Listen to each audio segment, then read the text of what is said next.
आज की इस वीडियो में हम बात करेंगे रिस्पॉन्सिबिलिटी सेंटर की कि रिस्पॉन्सिबिलिटी सेंटर्स क्या होते हैं और उनकी क्या टाइप्स या एग्जाम हैं। तो चलिए सबसे पहले चलते हैं, देखते हैं रिस्पॉन्सिबिलिटी सेंटर्स क्या होते हैं। रिस्पॉन्सिबिलिटी सेंटर ऑर्गेनाइजेशन या बिजनेस के वो हिस्से या वो यूनिट्स होते हैं जिनको कुछ मखसूस मैनेजर्स चला रहे होते हैं। उन मैनेजर्स की वो मैनेजर्स जो हैं जिम्मेदार होते हैं उनकी तमाम एक्टिविटीज़ और उनके तमाम रिजल्ट्स के, मतलब वो जो काम कर रहे हैं उनके जो नताइज हैं उनके जिम्मेदार होते हैं रिस्पॉन्सिबिलिटी सेंटर के मैनेजर्स।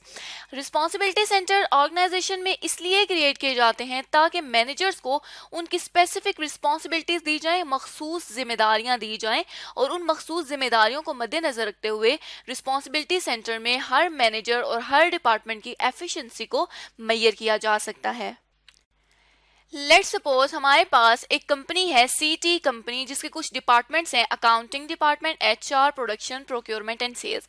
ये जो डिपार्टमेंट्स हैं इनको इनकी जिम्मेदारियों के बेसिस पे इनको असाइन की गई हैं कुछ जिम्मेदारियां, इसलिए ये तमाम जो है हमारे पास डिफरेंट टाइप्स के रिस्पॉन्सिबिलिटी सेंटर्स होते हैं। अब यहाँ पे कंपनी में डिफरेंट जो डिपार्टमेंट्स होते हैं विद इन अ कंपनी, वही कंपनीज के रिस्पॉन्सिबिलिटी सेंटर्स भी होते हैं। जस्ट लाइक हमारे पास, जिस तरह हम यहाँ पे एग्जाम्पल को लेके चलें तो अकाउंटिंग का जो डिपार्टमेंट है ये भी एक रिस्पॉन्सिबिलिटी सेंटर है, प्रोडक्शन, सेल, ये सब रिस्पॉन्सिबिलिटी सेंटर है और यही कंपनी के डिपार्टमेंट्स भी हैं। कंपनी के जो रिस्पॉन्सिबिलिटी सेंटर होते हैं उन्होंने अपने अपने रिस्पॉन्सिबिलिटी सेंटर की रेवेन्यू और कॉस्ट इन्फॉर्मेशन सेपरेटली कलेक्ट करनी होती है और उनको रिपोर्ट करना होता है। मतलब मेन कंपनी से ये अलग अपने रेवेन्यू और कॉस्ट को रिपोर्ट करेंगे और इनकी इंफॉर्मेशन को कलेक्ट करेंगे। अब इन रिस्पॉन्सिबिलिटीज की बेसिस पे ये जो अकाउंटिंग है, एचआर है, इनकी ये जो डिपार्टमेंट्स हैं इनको इनकी जिम्मेदारियों की बेसिस पे कुछ टाइप्स दी गई हैं। चलते हैं उन टाइप्स को देखते हैं। बिजनेस या ऑर्गेनाइजेशन में चार तरह के रिस्पॉन्सिबिलिटी सेंटर क्रिएट किए जाते हैं और इन चार तरह के रिस्पॉन्सिबिलिटी सेंटर्स को अलग अलग रिस्पॉन्सिबिलिटी अलॉट की जाती है, इनकी अलग अलग जिम्मेदारी लगाई जाती है।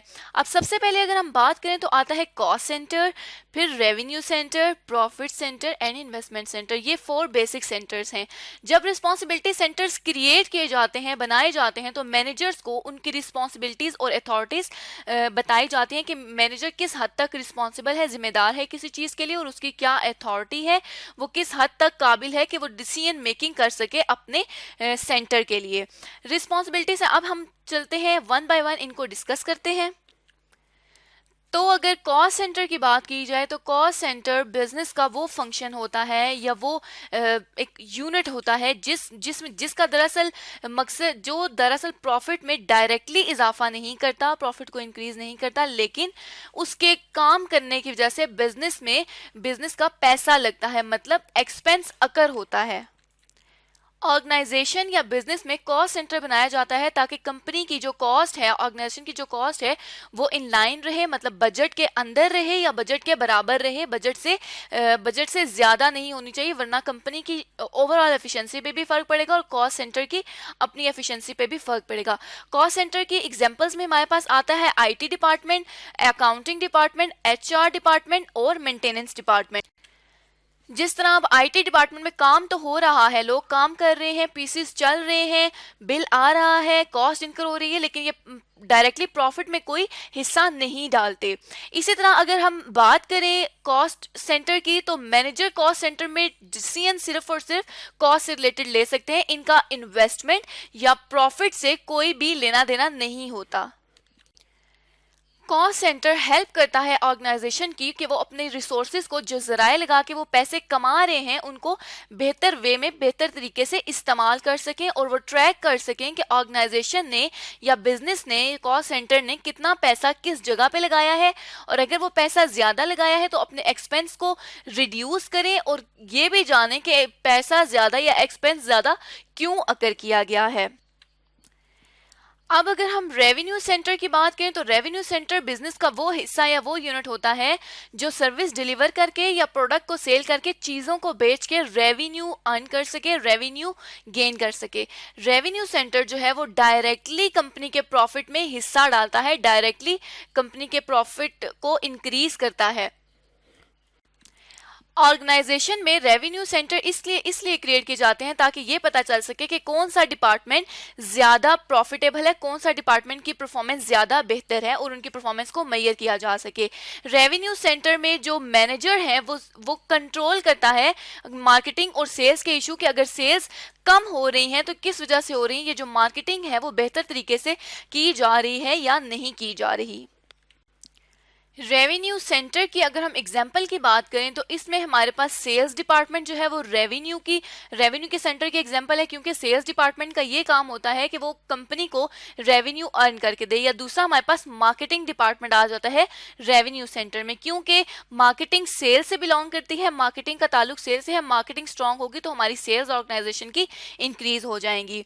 इसी तरह जो मैनेजर्स होते हैं इसके रेवेन्यू सेंटर के, उनका ये काम होता है कि वो कंपनी को रेवेन्यू जनरेट करके दें और ज्यादा रेवेन्यू जनरेट करके दें ताकि कंपनी और या जो रेवेन्यू सेंटर है उसकी परफॉर्मेंस जो है वो बेहतर हो सके।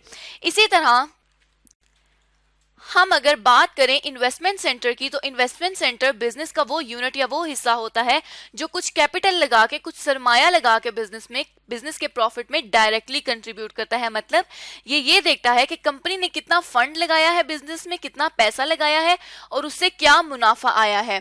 और जो इन्वेस्टमेंट सेंटर्स हैं ये ज्यादातर ऐसे बिजनेसेस में क्रिएट किए जाते हैं जो बिजनेस डिपार्टमेंट बेस्ड हो या फिर उस बिजनेस की कुछ और आगे से सब्सिडरीज हों।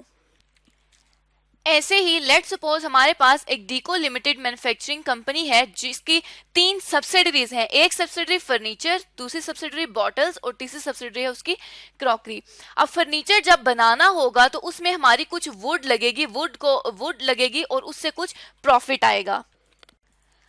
अब लकड़ी खरीदने से लेके फर्नीचर को मैन्युफैक्चर करने तक जितना भी फंड लगेगा, हम उस फंड की बेसिस पे अपनी कंपनी, अपने जो डिपार्टमेंट है, हमारा रिस्पांसिबिलिटी सेंटर है, उसकी प्रॉफिटेबिलिटी को मेजर करेंगे। ये काम है इन्वेस्टमेंट सेंटर का। इसी तरह हर सब्सिडरी में देखा जाएगा कि बॉटल में कितना फंड लगा है और बॉटल ने कितना प्रॉफिट बनाया है। इसी तरह क्रॉकरी में भी देखा जाएगा कि कितना फंड लगा है क्रॉकरी में और कितना प्रॉफिट लगा आया है। इन्हीं की बेसिस पे इन्वेस्टमेंट सेंटर की जो इनके डिपार्टमेंट्स हैं, इनकी एफिशिएंसी को मेजर किया जाएगा। अब बात करते हैं कंपनी के सबसे इंपॉर्टेंट और सबसे अहम रिस्पॉन्सिबिलिटी सेंटर के, जो है प्रॉफिट सेंटर, क्योंकि कंपनी का जो मेन ऑब्जेक्टिव होता है वो होता है पैसे कमाना और प्रॉफिट अर्न करना, मुनाफा हासिल करना।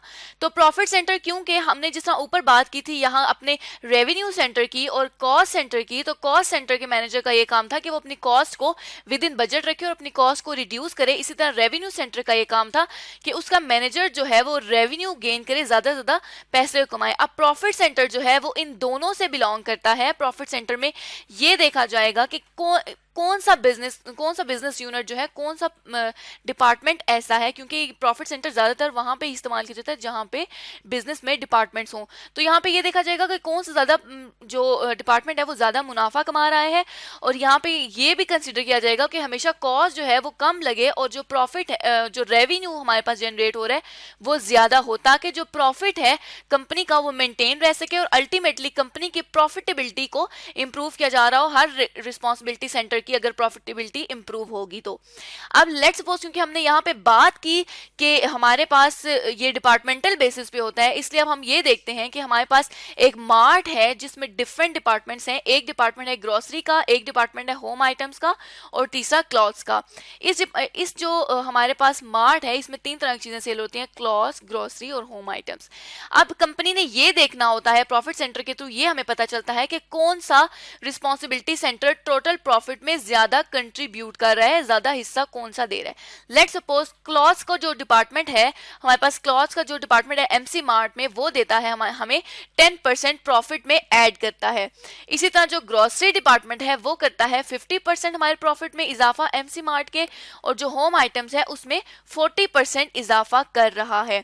तो अब इसके थ्रू ये देखा जाएगा कि कौन सा जो डिपार्टमेंट है वो ज्यादा प्रॉफिटेबल है। यहाँ पे ग्रोसरी सेंटर क्योंकि 50% प्रॉफिट में कंट्रीब्यूट कर रहा है, इसलिए हम ये कंसिडर करेंगे जो ग्रोसरी डिपार्टमेंट है वो सबसे ज़्यादा कंपनी के प्रॉफिट में कंट्रीब्यूट कर रहा है। तो प्रॉफिट सेंटर को कंपनी में इसलिए क्रिएट किया जा सकता है ताकि ये पता चल सके कि कौन सा डिपार्टमेंट कितना प्रॉफिट में हिस्सा डाल रहा है और कौन सा डिपार्टमेंट सबसे ज़्यादा प्रॉफिटेबल है, और अल्टीमेटली इसके लिए और डिसीजन लिया जा सके। तो इस तरह आज की इस वीडियो में हमने देखा रिस्पॉन्सिबिलिटी सेंटर्स क्या होते हैं, रिस्पॉन्सिबिलिटी सेंटर्स क्यों क्रिएट किए जाते हैं ऑर्गेनाइजेशन में, और कौन कौन सी टाइप्स हैं रिस्पॉन्सिबिलिटी सेंटर की।